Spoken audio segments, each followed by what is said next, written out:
একদিন একজন ব্যক্তি ফজরের নামাজ পড়ার জন্য ঘর থেকে বাইরে বের হলেন মসজিদে যাওয়ার জন্য।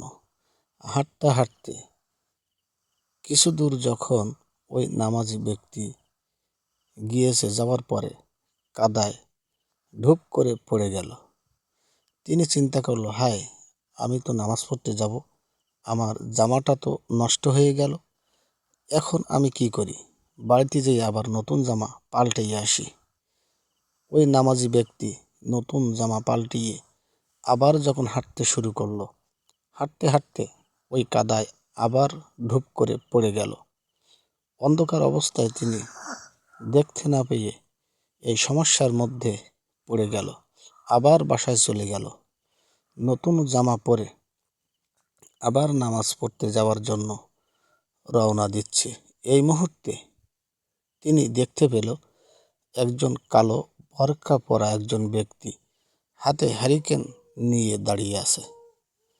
ওই ব্যক্তিটা বলছে, চলো, আমি তোমাকে মসজিদ পর্যন্ত আগেই দিয়ে আসি।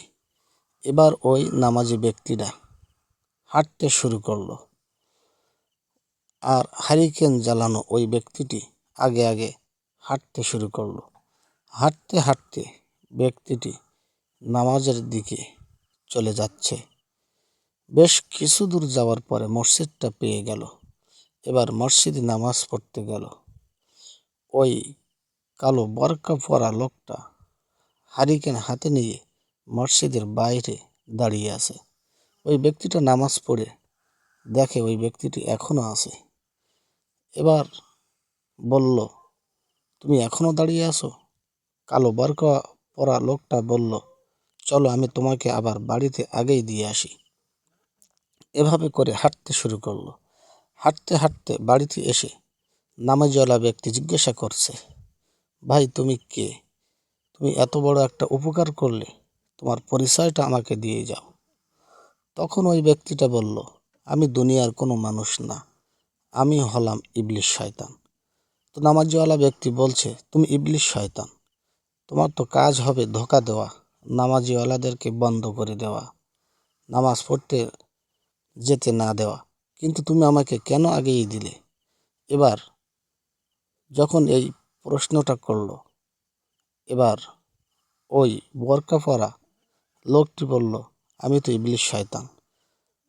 তো তুমি যখন নামাজ পড়তে যাচ্ছিলে, প্রথম যখন তুমি পড়ে গিয়েছিলে, আল্লাহ তোমার জীবনের গুনাহগুলো মাফ করে দিয়েছে। আবার যখন তুমি নতুন কাপড় পরে হাঁটতে শুরু করলে, দ্বিতীয়বার যখন তুমি পড়ে গেলে, আল্লাহ তোমার পরিবারের গুনাহগুলো মাফ করে দিয়েছে।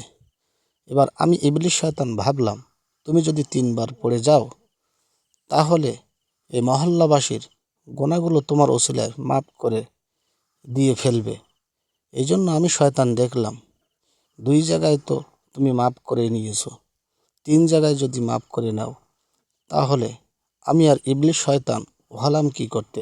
আমি তো কিছুই করতে পারলাম না। শয়তানের কাজ কি দেখেন? শয়তান যে কোনো এক জায়গায় জিতে যেতে চায় এবং শয়তান ধোঁকা দিতে চায়। কিন্তু প্রকৃত যারা নামাজি হবে, প্রকৃত যারা ইমানদার হবে, কোনো অবস্থাতেই তাদেরকে নামাজ থেকে ফিরিয়ে রাখা যাবে না।